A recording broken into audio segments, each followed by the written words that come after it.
time I want to crinkle up my tissue paper, and this is black tissue paper. I want to get some crinklies going. I love distressed look.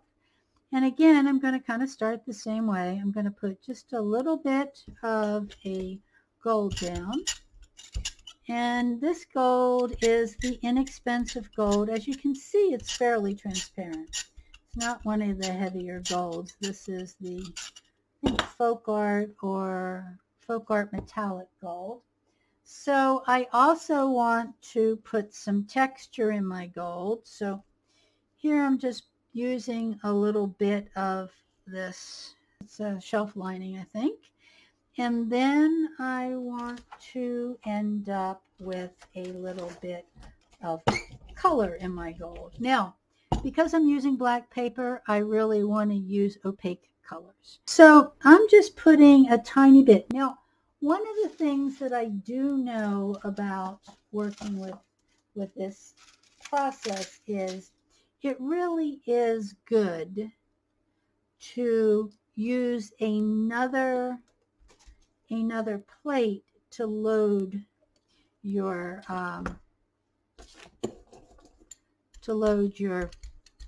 thing with, because if I try to put little dots down, it really doesn't super work all the time for me. We want to make some circular things happening. This is Amsterdam. It's a green turquoise. I really like it too. Let me clean off my brush, and let's put just a little bit more of the Amsterdam down there. Now, one of the other things that I kind of want to do, I think, is I want to pull some of this. I want to put some more texture in it somewhere. Some flowery texture in it, and pull up just a little bit of the excess. I don't want to pull up lots and lots of let's just pull up some excess here.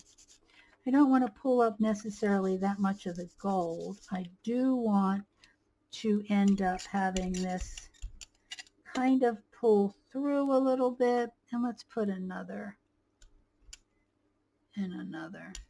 I just like to put texture in using kind of stencils. So I'm liking that. And with a little bit of the gold, not a lot.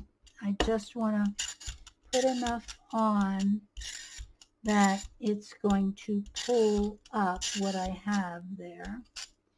Not too much. And I'm putting down the scrunch down paper. Now, the other hope is that the scrunchiness of the paper also will add texture.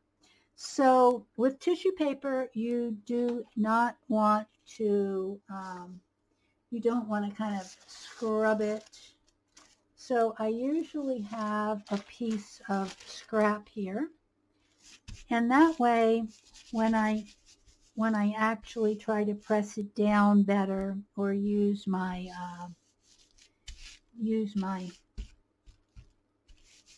Baron, it does a better job. Now, so I still have some of the scrunchies in there, which is what I was looking for. So it looks pretty good. It's got some gold in it. But what we have to see is how well it's going to, oh, it's pulling beautifully. Now, one of the things that I do find with tissue paper is I usually don't let it, there's this place between, it's still slightly damp and totally dry, because a lot of times if it totally dries, depending on which gold you use, sometimes it just will not pull. It just wants to stick. But that is absolutely beautiful texture. It would make a fabulous piece in a collage.